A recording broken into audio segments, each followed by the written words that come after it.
এয়া ৰাতিপুৱা 9 মান বাজিছে। মোৰ কামবোৰ কৰিবলৈ আৰম্ভ কৰিছোঁ। দেখিছে নহয়, এই ঘৰটো ভঙা আজি এসপ্তাহ মানেই হৈ গ'ল। মানুহজনে বেলেগ কাম কৰি থকা দেখি ঘৰৰ কামবোৰ কৰিবলৈ পৰা নাছিলে। ল'ৰা শুই থকা দেখি মই ভাবিলোঁ অলপ যাওঁ, মই বস্তুবোৰ অকণ শিথিল কৰি দিওঁগৈ। এয়াতো আমাৰ আগৰ ব্ৰইলাৰ ঘৰ আছিলে, ব্ৰইলাৰ ফাৰ্ম খুলিছিলোঁ আমি আগতে। তাৰ বস্তুবিলাক হয়তো এনেকৈয়ে পৰি আছে, মই তাকে অলপ শিথিল কৰি দিওঁ বুলি ভাবিছোঁ। দানা পানী দিয়া বস্তুবোৰ এনেই য'তে ত'তে পৰি গৈছে, আকৌ পিছত খুলিলেতো লাগিব বস্তুখিনি। তাকে ভাবি মই বোলো ভালকৈ সামৰি সুতৰি থৈ দিওঁ। ল'ৰা শুওঁতে জল্দি আহিছোঁ, সময় নাপাওঁ নহ'লে কামবোৰ কৰিবলৈ। বহুত দিগদাৰ হয়, সময় উলিয়াবই নোৱাৰোঁ। এনেকৈ কৰি মই বস্তুবোৰ অলপ সামৰি সুতৰি ল'লে ভাল হয়। তাকে আহি কামখিনি কৰিবলৈ ধৰিছোঁ আৰু। ল'ৰা স্কুললৈ পঠিয়াই লৈছোঁ, ডাঙৰ ল'ৰা মই। এয়া দানা দিয়া এইবিলাক ষ্টেণ্ডবিলাকত পানী দিব পৰা, তাকে ছাইডত উলিয়াই উলিয়াই থৈ দিছোঁ। মানুহজনে যেতিয়া সময় পাব এই বস্তুবোৰ লৈ যাব। মই এইফালে বাঁহখিনিও সামৰিব লাগে। যিমানখিনি পাৰোঁ মই আজি কামখিনি অলপ কৰি থ'বলৈ চেষ্টা কৰোঁ, মানুহজনো জানো অকণমান সহায় হয়। এইবিলাক য'তে ত'তে বস্তুবিলাক পৰি আছে, ঘৰটো ভাঙি মানুহজনে বস্তু সামৰিবই নোৱাৰিলে। বেলেগৰ কাম কৰি থাকোঁতেই গৈছে আজি। বেলেগৰ কাম নকৰিলেও নহয়, নকৰিলেনো ক'ত দুবেলা দুমুঠি খাবলৈ পাম। নিজৰ ঘৰৰ কামবোৰ কৰি থাকিলেতো নহয়। মই বাঁহবোৰ অকণ সামৰি দিওঁ বুলি অলপ সামৰিবলৈ চেষ্টা কৰিছোঁ আৰু। লাহে লাহে আকৌ বাঁহখিনি উলিয়াই লৈছোঁ মই। উলিয়াই আগফালে নিব লাগিব, ইয়াতে থৈ দিব নোৱাৰি, নহ'লে বেছিকৈ আকৌ জংঘলে হ'ব। সেইকাৰণে বোলো অলপ সামৰি সুতৰি লৈ লওঁ বুলি ভাবিছোঁ। বাঁহখিনি অলপ ভাগি ল'লেও ভাল হ'ব, মোৰ খৰি হ'ব। ঠাণ্ডা দিন খৰিত কাম কৰি ভালেই লাগে, জুইৰ ওচৰত। সেইটো কাৰণে মই আহি কামবিলাকত কৰিবলৈ ধৰিলোঁ। ইফালে আকৌ খেৰৰ মজিয়া এটা বনাইছিলে মানুহজনে, খেৰখিনি ভৰাবলৈ ৰখিলে, আধা ভৰোৱাহে হ'ল। কাম কৰি থাকোঁতে দেৰিয়ে হৈ গৈছে মানুহজনৰ, ভৰাবলৈ পোৱাই নাই। আধাতেই ভৰাই থৈ দিছে, দেখিছে নহয়। আগফালে খেৰ দমটো পৰিয়ে আছে, কমকৈহে ভৰাই থৈছে। আকৌ কোনদিনা পায় ঠিক নাই আৰু। সময় নোপোৱা হৈছে মানুহজনে কাম কৰি কৰি। কোনফালেনো কৰিব, এজন মানুহ হ'লে বহুত দিগদাৰ হয় ঘৰত। অকলশৰীয়া জীৱনটো যে বহুত কষ্টকৰ, মানুহৰ বহুত প্ৰব্লেম হয় আৰু। যিসকল অকলশৰীয়া তেওঁলোকেতো জানেই, এজন মানুহ ঘৰত হ'লে বহুত দিগদাৰ হয়, কোনফালেনো কৰিব। কাকো সময় দিবই নোৱাৰা হৈছে মানুহজনে, দেখিছে নহয়। মই এনেকৈ বাঁহবোৰ সামৰি লৈছোঁ।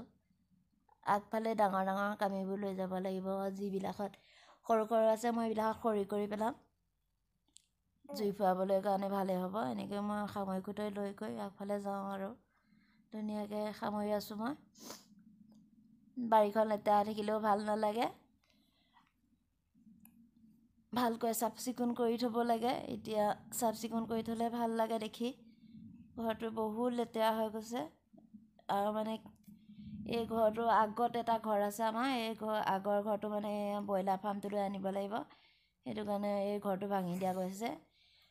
আৰু বৰষুণ পৰি পৰি এই ঘৰটো বহুত বেয়া হৈ গৈছিলে, সেইটো কাৰণে এইটো ঘৰটো ভাঙি দিছোঁ।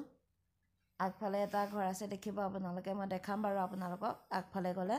সেই ঘৰটো মই এই পিছফালে আনিবলৈ ভাবি আছোঁ। এই ঘৰটো লৈ আহিব লাগিব। মই আপোনালোকক দেখাই আছোঁ, এই ঘৰটো চাবচোন কোনটো ঘৰ। মই পিছফালে বহাম। এতিয়া ভিডিঅ'সমূহ আপোনালোকে চাইছে, কিন্তু আপোনালোকে ছাবস্ক্ৰাইব কৰি দিয়া নাই। আপোনালোকে পাৰিলে ভিডিঅ'সমূহ ছাবস্ক্ৰাইব কৰি দিবচোন। ছাবস্ক্ৰাইব কৰি দিলে মোৰ ভিডিঅ'সমূহ বনাবলৈ ভাল লাগে আৰু অকণ উৎসাহো বাঢ়ে দিয়কচোন। মোৰ কাৰণ নতুনকৈ বনাইছোঁ। ৰাতিপুৱা টাইমটোত যদি আপুনি অকণমান সোনকালে উঠিবলৈ চেষ্টা কৰে নহয়, দিনটোলৈ আপুনি বহুত কাম কৰিব পাৰে। আমি কাৰণ কৰ্ম কৰি খোৱা মানুহ নহয় জানো। সোনকালে যদি উঠি ঘৰৰ কামখিনি কৰি আৰু যদি বাকী কামখিনিও কৰিব পাৰোঁ, তেতিয়া বহুত ভাল হয়। মানুহজনকো অকণমান সহায় কৰি দিয়া হয়, মানুহজনেও অকণ আগবাঢ়ি যাব পাৰে। আমিও অকণমান সহায় পাওঁ মানুহজনৰ পৰা। সেইটো কাৰণে আমিওতো মানুহজনক অকণ সহায় কৰি দিব লাগে।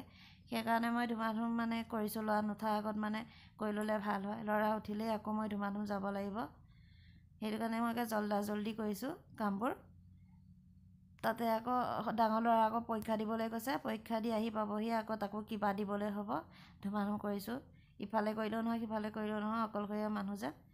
দেখিছে নহয়, য'তে ত'তে বস্তু পেলাইছে। মই ঘৰটো শিথিল কৰিবই নোৱাৰা হৈছোঁ। কোনফালে কৰিবনো? ইফালে ইটাৰ দম, সিফালে কিবা মানে বহুত মানে জংঘল হৈ আছে মোৰ ঘৰখনৰ, বুজিছেনে? ইফালে খেৰৰ দম পৰি আছে, কেতিয়ালৈ মানে চিন্তা কৰিয়ে পাৰ নোপোৱা হৈছোঁ আৰু। খেৰখিনি নি হ'লেহে মোৰ অকণ ভাল লাগিব। নি হ'লেনো কি হ'ব, তাৰ তলত আকৌ মোৰ শিলগুটিও ভৰ্তি হৈ আছে। মই কৈছিলোঁ যে আপোনালোকক আগতে মই কোনটো ঘৰ নিম বুলি, এই ঘৰটোৱে মই ভাঙি পেলাই সেই ব্ৰইলাৰ ফাৰ্মৰ ঘৰটোলৈ লৈ যাম মানে। এই ঘৰটো মই তাত বহাই দিমগৈ, তেতিয়া অলপ ভাল হ'ব। এতিয়া মই এই ঘৰটো চাওকচোন, ভিতৰখন যেন চাবলৈ অকণোৱে যোগ্য নাই, বুজিছেনে? এইফালে মই গৰু বান্ধি থওঁ, গৰু আৰু ছাগলী। গোটেই ঘৰটোত আপুনি সোমালে যে চবফালে কাঠেই পাব মানে। মানুহজনে বনাই বনাই থৈ দিছে, অৰ্ডাৰ আছে। চবফালে আপুনি কাঠেই দেখিব, দেখিছে নহয়? ইমান কাঠ ঘৰখনত, য'তে ত'তে কাঠেই পাব মানে। কাম কৰি কৰি অ'ত ত'ত থৈ দিছে মানুহজনে, টাইম নাপায় চিজিল কৰিবলৈ। মোৰ মানে ময়ো নোৱাৰা হ'লোঁ চিজিল কৰিবলৈ, কিমাননো চিজিল কৰিব। পিছফালে আমাৰ ঘৰখন আছে, এইফালে আগফালে এইখন ঘৰ আছে।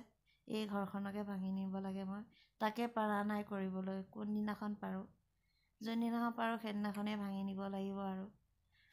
এয়া আমাৰ দেখিছে নহয়, এয়া মানুহজনে চাওকচোন, ইফালে কামো কৰি আছে। দেখাই দিম বাৰু মই আপোনালোকক। এয়া দেখিছে নহয়, মানুহজনে এইফালে কামো কৰি আছে। মানুহজনৰ অৰ্ডাৰ আছে, এয়া দিব লাগে সোনকালে। আজিলৈ ইমানতে বাৰু, আপোনালোকক মই এৰিছোঁ। Bye bye.